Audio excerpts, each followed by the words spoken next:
तैयारी तो बहुत जोरों शोरों पे चल रही है। अभी तक हम लोग डोर टू डोर गांव-गांव जनसंपर्क कार्यक्रम कर रहे थे। अब रोड शो के माध्यम से जो शहरी जनता है उसको टच करने का प्रयास कर रहे हैं। साथ ही साथ माइनॉरिटी के बेल्ट में भी हम लोग लगातार घूम रहे हैं अलग अलग विधानसभाओं में। और आज इसी क्रम में आज बैरीडीह में आपकी ग्राम सभा में मैं सभी माइनॉरिटी भाइयों के रूबरू हूँ। और यहाँ पे हमारी मुलाकात संतोष राजभर जी से हुई, जो राजभर महासभा के अध्यक्ष हैं। आज उन्होंने भी मंशा जाहिर की कि वो बहुजन समाज पार्टी को सपोर्ट करना चाहते हैं, तो मैं बहुत स्वागत भी करती हूं उनका। और बहुत कितनी संख्या में लोग जुट रहे हैं? अब संख्या तो जब 4 तारीख को वोट खुलेगा तो बेहतर परिणाम आपको तब दिखेगा। जो आज है ये अपनी पूरी टीम के साथ में अखिल भारतीय महासभा सेवा ट्रस्ट, ये इसके राष्ट्रीय अध्यक्ष हैं संतोष राजभर जी। आप अपनी पूरी कमेटी के साथ में यहाँ पर हमारे साथ मौजूद हैं, टीम के साथ में ज्वाइन कर रहे हैं। इसका मतलब है कि आपका पूरा समर्थन है हमारी बहुजन समाज पार्टी को। तो मैं बहुत स्वागत करती हूँ उनका और आभार भी करती हूँ, अभिनंदन करती हूँ कि आपने ऐसे समय पर अपनी इस बहन को सपोर्ट किया है, बहुजन समाज पार्टी को सपोर्ट किया है, जिस समय पे जहाँ पे लोग अपने व्यक्तिगत फ़ायदे के लिए उन तमाम जो अपनी विचारधारा से विरोधी पार्टियां हैं उनका दामन थाम रहे हैं। ऐसे में आपका बहुजन विचारधारा से जुड़ना अपनी उस मजबूत विचारधारा को और मजबूत अपनी उस बहुजन विचारधारा को और मजबूती देता है, जिस पे ये संगठन खड़ा है। जी, जैसे अभी ये इलेक्शन जो चल रहा है, इसके कुछ दिन पहले ही जो यहाँ की जो बसपा प्रत्याशी थी सांसद प्रियंका आजाद जी, जो उन्होंने भाजपा ज्वाइन कर लिया, तो क्या आपकी पार्टी को नुकसान होगा कि फायदा होगा? देखिए, मैंने पहले भी कहा है, आज फिर कह रही हूँ, बहुजन समाज पार्टी वो बरगद का पेड़ है जिसकी 2-4 टहनियाँ टूट जाएं तो पेड़ को कोई नुकसान नहीं पहुँचता है। हाँ, ये ज़रूर है कि जो टहनियाँ उस बरगद के पेड़ से अलग होती हैं उनको अपना अस्तित्व बचाए रखने का एक बहुत बड़ा चैलेंज होता है। चाहे वो जिनका नाम आपने लिया है वो हों, या स्वामी प्रसाद मौर्य जी हों, नसीमुद्दीन सिद्दीकी जी हों, या वो तमाम नेता जुगल किशोर जी हों, वो तमाम नेता जो बहुजन समाज पार्टी छोड़ के गए, आज सब अपना अपना अस्तित्व बचाने के लिए संघर्ष कर रहे हैं। ऐसे में बहुजन समाज पार्टी का जो काडर है वो इतना मजबूत है कि वो हमेशा तन मन धन से अपनी पार्टी के लिए खड़ा रहता है। पार्टी का कोई भी पदाधिकारी हो, कोई भी प्रत्याशी हो, आए या जाए, वो काडर हमेशा उसके साथ में रहता है। हम हमेशा विचारधारा को सपोर्ट किए, वोट किए, और इसी वजह से ये कैडर बेस्ड पार्टी हमेशा मजबूती से खड़ी रहेगी। किसी के भी आने जाने से इसके ऊपर कोई फर्क नहीं पड़ता। अच्छा मैम, कह रहे आप जो है BHU में इंग्लिश प्रोफेसर भी रही हैं जी, तो हमारे लालगंज क्षेत्र में जो है कोई ऐसा विद्यालय नहीं है जो इसमें कई चीज़ पढ़ाई जाए, तो क्या इसका जो है क्या परसेंटेज है यहाँ पे लालगंज? देखिए, मैं BHU में प्रोफेसर रही नहीं हूँ, मैं BHU में प्रोफेसर हूँ। जी जी। तो अवकाश लेकर के हम राजनीति में आए हुए हैं। तो जो परसेंटेज है यहाँ पे प्राथमिक शिक्षा में जो अंग्रेज़ी का स्तर मैं देख रही हूँ वो बहुत ही वीक है। हमारी पहली प्राथमिकता यही रहेगी कि जितने भी प्राइमरी कॉलेजेस हैं, प्राइमरी स्कूल्स हैं, उनमें अंग्रेज़ी कंपलसरी की जाए। सरकार की यही मंशा है कि अंग्रेज़ी हमारे बच्चे नहीं सीखें। IT के दौर में, सूचना प्रौद्योगिकी के दौर में इतने हाई-फाई मोबाइल्स हम लोगों के हाथ में हैं। ऐसे में अगर अंग्रेज़ी भाषा आप प्राइमरी लेवल से नहीं सीखेंगे तो आप उन तमाम सूचनाओं से वंचित रह जाएंगे। हमारा पहला फोकस यही रहेगा कि शुरुआती शिक्षा जो है उसमें, बेसिक एजुकेशन में आपको अंग्रेज़ी कंपलसरी की जाए, जिससे कि हायर एजुकेशन में हमारे बच्चे डरे ना, अंग्रेज़ी के प्रति जो भय है वो ख़त्म हो, और इसके साथ ही साथ पूरा वर्ल्ड लिटरेचर को पढ़ने का स्कोप जो है वो ओपन हो सभी लोगों के लिए।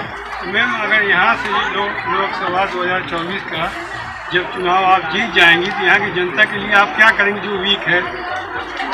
मैं प्रोफेसर हूँ, मैंने भी कुछ ताना बाना बुना हुआ है अपनी समझ के हिसाब से। क्षेत्र की जो समस्याएं हैं उसके इतर मैं दिमाग में है कि प्रोफेसर हूँ, यही प्रयास रहेगा। तमाम गाँव में जा रही हूँ, बच्चियाँ इंटर पढ़ के पढ़ाई छोड़ दे रही हैं। पहला प्रयास यही रहेगा कि एक विश्वविद्यालय लालगंज की जनता के लिए ज़रूर हो, जिससे हमारे बच्चे जो बीच में पढ़ाई छोड़ दे रहे हैं वो कम से कम एक विश्वविद्यालय रहेगा तो उसमें पढ़ाई करें। दूसरा फोकस हमारा रहेगा कि चक्रपानपुर PGI के जैसा एक नेशनल लेवल का इंस्टीट्यूट एक नेशनल लेवल का मेडिकल कॉलेज लालगंज की जनता के पास में ज़रूर हो, क्योंकि लालगंज अपने आप में एक कंप्लीट ज़िला है जहाँ पे रेलवे ट्रैक की डिमांड पहले भी होती आई है, आज भी है। तो जब इतनी बड़ी एक लोकसभा है, इतनी बड़ी लोकसभा में जहाँ पे आपको तहसील में जाने के लिए, मेन मुख्यालय जाने के लिए 50-60 किलोमीटर ट्रेवल करना पड़ता है, तो चक्रपानपुर जाने के लिए आपको 60-70 किलोमीटर ट्रेवल करना होगा।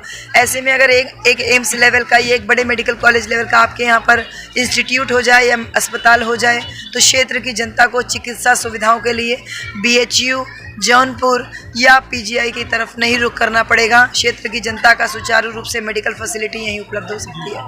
ठीक है, धन्यवाद। Thank you. पत्रकार महोदय, आपका दिल से धन्यवाद। मैं संतोष राजभर, अखिल भारतीय राजभर महासभा सेवा ट्रस्ट का राष्ट्रीय अध्यक्ष हूँ।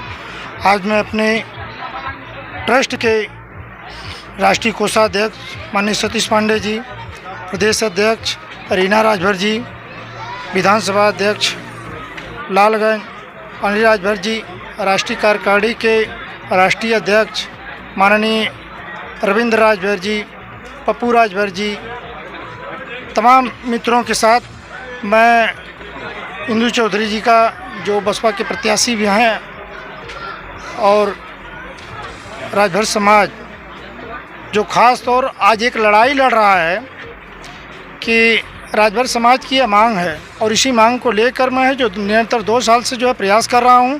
आज हमारे साथ हमारे ट्रस्ट में 3.5 लाख प्लस मेंबर हैं और अपने आजमगढ़ डिस्ट्रिक्ट में 50,000 प्लस रजिस्टर्ड मेंबर हैं। मैं अपने ट्रस्ट के समस्त पदाधिकारी, ट्रस्ट के समस्त सदस्य और अपने राजभर समाज को लेकर बहुजन का और ख़ास तौर अपने बहन इंदु जी का समर्थन करता हूं। अच्छा, जो आपका बहुजन समाज पार्टी जिंदाबाद, जिंदाबाद, जिंदाबाद, बहुजन समाज पार्टी जिंदाबाद, जिंदाबाद, जिंदाबाद, राजभर समाज जिंदाबाद, जिंदाबाद, जिंदाबाद। जो आपके 50,000 जो आपके मेंबर आजमगढ़ के हैं, यानी उनका पूरा सपोर्ट इंदु जी को रहे? पूरा सपोर्ट है, पूरा सपोर्ट है। हम लोगों का एक खास मकसद है, राजभर समाज उपेक्षा का शिकार हुआ है। इसी के चलते आज तक की न्यूज़ की मैं बात बता रहा हूँ कि 2 साल से मैं इस मांग को लेकर जो है सारे पार्टी, सारे लोगों के पास जो है, समस्त न्यूज़ लोगों के पास जो है, मैं इस बात को रखा हूँ कि सुहेलदेव अगर महाराजा हमारे वंशज हैं तो उनके आगे राजभर लिखने का काम, लिखने की तो बात छोड़िए, जो है कोई कहने के लिए तैयार नहीं है। हमारी बात अभी माननीय प्रोफेसर साहब से जब हुई तो ये बताएं कि जो है कि हम इस बात को दिल्ली के पार्लियामेंट में रखूंगी कि अगर महाराजा सुहेलदेव राजभर हैं तो इनके आगे राजभर लिखने का काम हो। और ये युवा बच्चे कल हम लोग बरनाहा गाँव में थे, अतरौलिया विधानसभा में, तो वहाँ खड़े होकर बस ऐसे गाड़ी की तरफ खड़े होकर कुछ बोल रहे थे।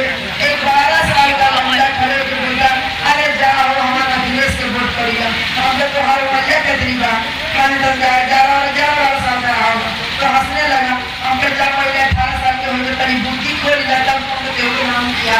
12 साल का लड़का ये बोल रहा है कि हम फलाना को वोट देंगे। अब आप ये देख लीजिए कि हमारे दिलो दिमाग पे पट्टी किस कदर बढ़ गई है, बढ़ गई है कि हमारी अगली नस्ल तक हमारे खुले विचारों की बात नहीं पहुंच गई। मैं प्रोफेसर हूँ, मेरा दिमाग है आपको सही और गलत बताना, तय करना आपके हाथ में, लेकिन हम आपको रास्ता बताएंगे।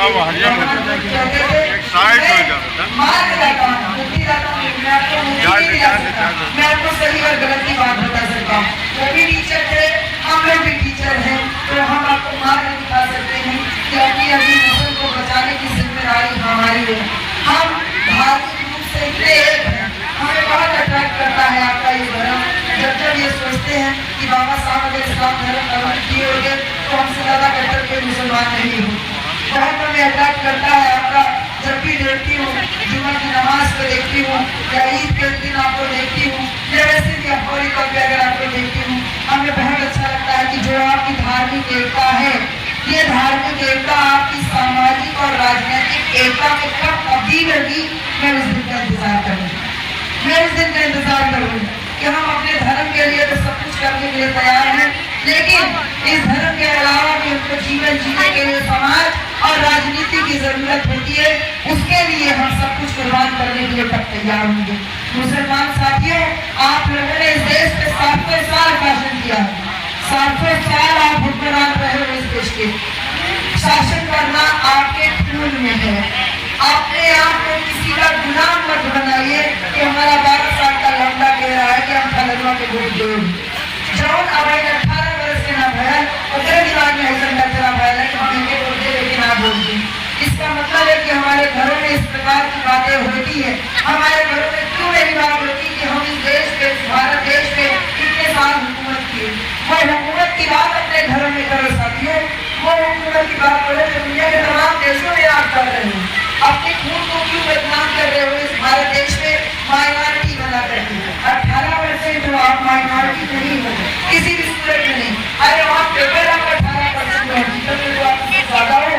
18% मुसलमान, 22% हमें दलित, 18 और 22 अगर मिल जाए तो 40% होता है, 35-36% पे आपकी सरकार बन जाती है। क्यों नहीं अपने बच्चों के अंदर में जज्बा पैदा करते हो? क्यों नहीं वो जज्बा पैदा करते हो? कहते हैं कि अपनी गाड़ी में वो हुनर पैदा करो, उन हवाओं का मोड़ दे वो असर पैदा करो। घर न संभव हो और घर में अम्बेडकर पैदा करना तो हर घर में एक कांशीराम पैदा करो, कांशीराम पैदा करो। वो कांशीराम साहब जिन्होंने हमको बहुजन शब्द दिया, वो कांशीराम साहब जिन्होंने SC/ST और SC और माइनॉरिटी के रंगों में वापस फूल कराया कि तुम अपने वोट की ताकत से, तुम अपने संख्या के बल से इस देश में हुक्मरान बन सकते हो। वही तुम हुक्मरान धर्म को आग करते हैं, कुर्बानी नहीं होने देंगे, चैलेंज करके जाते हैं। बड़ा पकड़ा तो क्या ये हमने किया।